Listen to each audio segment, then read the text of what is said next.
அன்பான நேயர்களே, காலை வணக்கம். மாதர்மே மதுகைட பக்னி மகிஷ பிராணாபகே ஹரோத்யே கேலா நிர்மிர தூம்ரலோச்சனவதேகே சண்டமுண்டார்த்தனி ருஷேஷிக்கிருதரத்த பீஜ தனுஷே இத்யே நிசும்பாவகே சும்பத் வம்சனி சங்கராய துரிதம் துர்க்கே நமஸ்தே அம்பிகே அருணமணிநிபாங்கம் அக்னிகேசம் கரண்டம் டமருக தராபாசம் கட்ககத்தம் கபாலம் அனல நயனநாகம் ஆசனம் பத்மபீடம் அகில புவன மாதம் ஸ்ரீதளம் மாறிரூபோ. அன்பு சார்ந்த நேயர்களே, இன்று ஐப்பசி மாதம் 21ஆம் நாள் சுக்கிரவாரம், வெள்ளிக்கிழமை. துதிய திதி பகல் 2:40 வரை, பின்னாடி திருதிய திதி. ரோகிணி நட்சத்திரம் ஃபுல்லாக இருக்கு. மரண யோகம். ராகு காலம் 10:30 முதல் 12 வரை. யமகண்டம் 3 முதல் 4:30. குளிகன் 7:30 முதல் 9. சூலம் மேற்கு. பரிகாரம் வெள்ளம். அன்பான நேயர்களே, இன்று கிரகங்கள்லாம் எப்படி இருக்கிறது? இந்த சூரியன், புதன், சுக்கிரன் துலாத்தில் இருக்கு. செவ்வாய் சொந்த வீட்டில் விருச்சியத்தில் இருக்கு. சனி சொந்த வீட்டில் ஆட்சியில் இருக்கு. இந்த குரு சந்திரன் உச்சம் பெற்றிருக்காரு. குரு உச்சம். இதுல 2 கிரகம் உச்சம் பெற்றிருக்கு. 1, 2, 3 கிரகம் ஆட்சி பெற்றிருக்கு. இந்த கிரகம் வலிமையாக இருக்கிறது. அதாவது சந்திரனும் குருவும் உச்சம், சனி ஆட்சி, செவ்வாய் ஆட்சி, சுக்கிரன் ஆட்சி. இந்த கிரகங்கள்லாம் பலமாக இருக்கிறது. நல்ல வலுவாக கிரகங்கள்லாம் நல்ல நிலையில் இருக்கிறது. அருமையான நாள் சொல்லலாம். மேஷராசி என்பவர்களே, உங்களுக்கு 4ஆம் அதிபதி 2ல் உச்சம் பெற்று பிரமாதமா இருக்கிறார். அது ஒரு பெரிய சிறப்பு.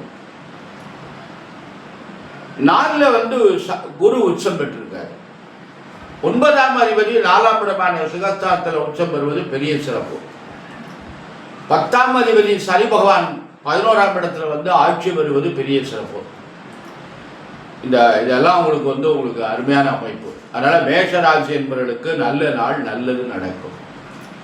இந்த ரிஷபராசி என்பவர்களே, உங்க ராசிநாதன் ஆட்சியில் இருக்கிறாரு. உங்க ராசியில சந்திரன் உச்சம், குரு உச்சம்.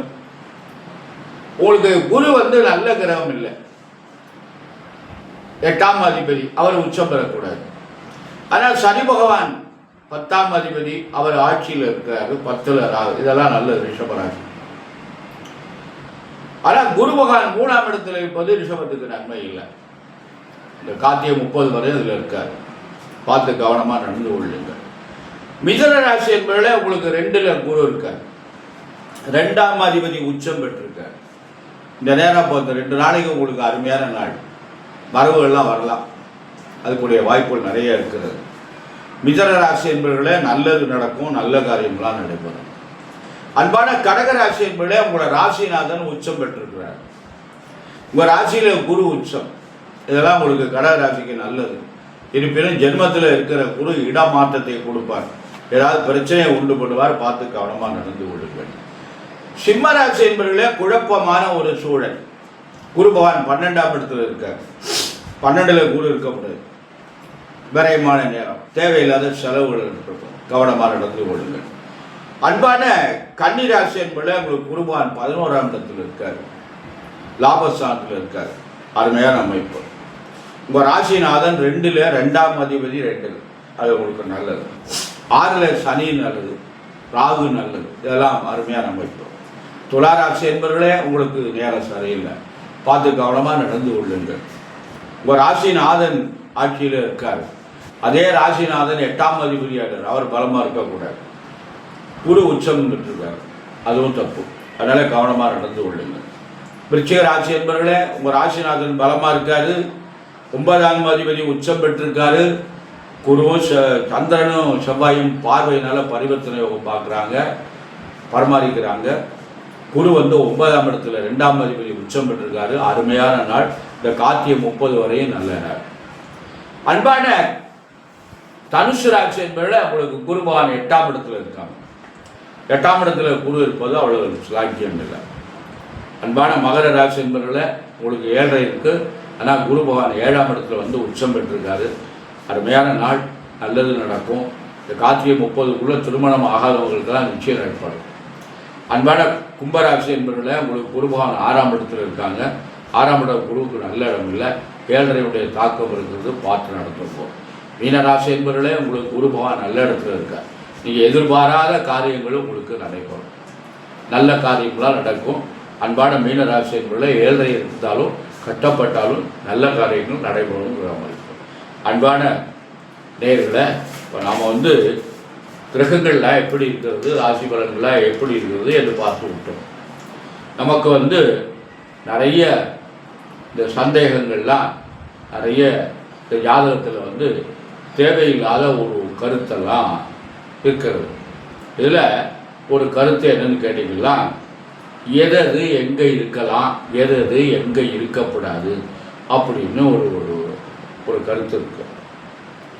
அதாவது ஒரு மனை என்று எடுத்துக்கொண்டோமையானால் அந்த மனையில் எது எந்த இடத்துல இருக்கலாம் அப்படின்னு பொதுவாக நமக்கு ஒரு மனையில் எடுத்துட்டோம்னா அக்னி மூலைன்னு ஒரு மூலை இருக்கு.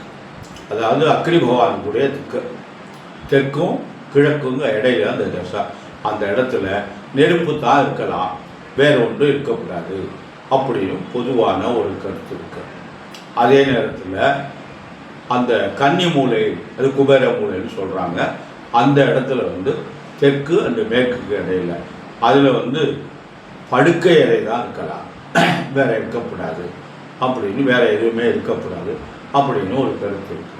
அடுத்து மேற்கும் வடக்குக்கும் உள்ள மூலை வாயு மூலை. அந்த வாயு மூலையில் என்ன இருக்கலாம்னா கழிவு தொட்டி தான் இருக்கலாம், வேற ஒன்றுமே இருக்கக்கூடாது அப்படின்னு ஒரு கருத்து இருக்கு. வடக்கு கிழக்குக்கு இடையில உள்ள மூலை ஈசான்ய மூலைன்னு பேர், அது சனி மூலைன்னு சொல்கிறாங்க. சிவபெருமானுடைய மூலை. அந்த மூலையில் என்ன இருக்கணும்னா நீர்நிலைகள் தான் இருக்கணும்.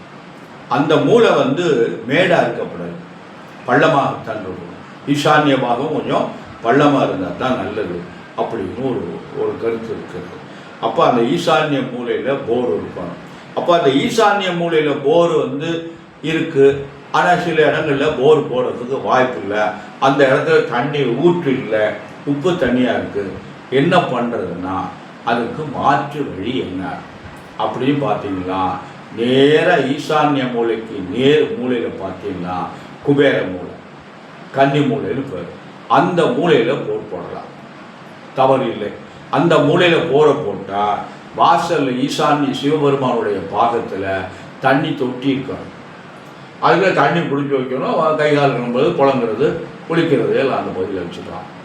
அந்த மாதிரி இருந்தால் அதுக்கு மாற்று வழி. அக்னி மூலையில் அடுப்படி சமையல் கூட கட்ட முடியல, வாய்ப்பு இல்லை அப்படின்னு சொன்னால் அதுக்கு என்ன பண்ணணும்னு கேட்டிங்கன்னா வாயு மூலையில் வைக்கலாம். அது தெற்கு பார்த்த வீட்டுக்கு தான் அந்த வாய்ப்பு, தெற்கு பார்த்த வீட்டுக்கு தான் அந்த மாதிரி மாற்று வழி.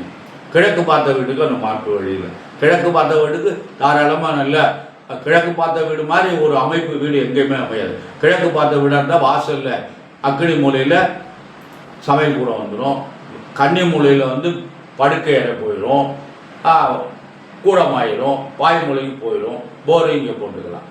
இப்படியெல்லாம் அமைப்பு இருக்குது. ஆனால் தெற்கு பார்த்த வீடு அமைகிற போது அக்னி மூலையிலையும் கன்னி மூலையிலையும் 2 ரூம் வந்தால் வாசப்படி வைக்க முடியாது, பாதை நிலை வைக்க முடியாது. அதனால பெட்ரூம் படுக்கை அறையை மாற்றக்கூடாது, வேற எந்த திசையிலையும் படுக்கை அறையை கொண்டு போடக்கூடாது. அதனால் இந்த அடுப்பறையை அந்த சமையல் கூடத்தை கொண்டு போய் வாயு மூலையில் போட்டுட்டு போட்டால் அதுக்கு மாற்று வழி அப்படின்னு சொல்லியிருக்காங்க. அக்னி மூலைக்கு நேர கிராஸில் பார்த்தீங்கன்னா வாயு மூலை அங்கே வைக்கலாம், அங்கே போடலாம்னு ஒரு விதி இருக்குது. இப்படியெல்லாம் மாற்றி நம்ம போடணும். அதுக்காக அக்னி மூலையில் போட முடியலன்னா சனி மூலையில் கொண்டே அடுப்பு போடக்கூடாது. வாயு மூலையில் பெட்ரூமை போட முடியல, கன்னி மூலையில் போட முடியல அப்படின்னா அதுக்காக கொண்டே அக்னி மூலையில் பெட்ரூம் போடக்கூடாது. இப்படியெல்லாம் மாற்று வழி இருக்குது. ஆனால் சில இடங்களில் என்ன பண்ணுறாங்கன்னா அதை மாற்றி செஞ்சிடறாங்க. மாற்றி செய்கிற போது தவறான பலன்கள் வந்துடுது. அப்படிலாம் அமைப்பு இருக்குது. இதெல்லாம் ஒரு சிறந்த அமைப்பு. அது செஞ்சிட்டோம், அதுக்கு மாற்று வழி என்ன, அதை தான் பண்ணணுமே தவிர அதை உடனே அந்த இடத்த இடிச்சு விட்டு கட்டுங்க அப்படிலாம் போகக்கூடாது, அப்படிலாம் அடிக்கக்கூடாது. அதனால் உங்களுக்கு அதுக்கு மாற்று வழி என்னன்னா அதுக்கு எத்தனையோ பெரியவங்கள்லாம் நிறைய கருத்துலாம் சொல்லியிருக்காங்க. அன்பான நேயர்களே, நம்ம மனை அமைவது கூடுமானவரை ஓரளவு முறையாக அமையணும். அந்த காலத்தில் எல்லாம் வாசு பார்த்துருக்காங்க, சொல்கிறாங்க வாசெல்லாம் பார்க்கலன்னு. ஒவ்வொரு பெரிய பெரிய அரண்மனைகள்லாம் கட்டியிருக்காங்க, பெரிய ஆலயங்கள்லாம் நிர்மாணம் பண்ணியிருக்காங்க. தஞ்சை பெரிய கோவில் எவ்வளோ பெரிய கோவில், அதுக்கு வாசு பார்க்காமையாக கட்டியிருப்பாங்க. அதே மாதிரி மதுரை மீனாட்சி அம்மன், மதுரை அரண்மனை, தஞ்சாவூர் அரண்மனை, இப்படியெல்லாம் பெரிய பெரிய அரண்மனைகள்லாம் இருக்குது. அந்த அரண்மனைகள்லாம் வாசு பார்க்காமையாக கட்டியிருப்பாங்க அப்படின்னு. அந்த வாசில் நிறைய கருத்துக்கள் இருக்குது. அன்பான நேயர்களை, நல்ல வாஸ்து சாஸ்திரம் படித்தவங்களை கொண்டு அதை நம்ம மனையை அமைச்சிக்கிட்டோம்னா நம்முடைய வாழ்க்கை சிறப்பாக இருக்கும் என்பது ஒரு கருத்து. அன்பான நேயர்களை, நம்முடைய குழந்தைகள் நலமுடன் இருக்கணும், நன்றாக படிக்கணும், கல்வியில் சிறந்து விளங்கணும், கை நிறைய சம்பாதிக்கணும், அந்த குழந்தைகளுக்கு நல்ல வாழ்க்கை அமையணும், அந்த குழந்தைகளுக்கு நல்ல குழந்தைகள் பிறக்கணும் என்பதற்காக எல்லாம் வல்ல எம்பெருமான் சர்வேஸ்வரனையும் வள்ளல் பெருமான் வள்ளியில் மணாளன் முருகப்பெருமானையும் என் அன்னை பராசக்தி மாதா ஸ்ரீ முத்துமகாமாரி அம்பிகையும் பிரார்த்தனை செய்து நிறைவு செய்கிறேன். நன்றி, வணக்கம்.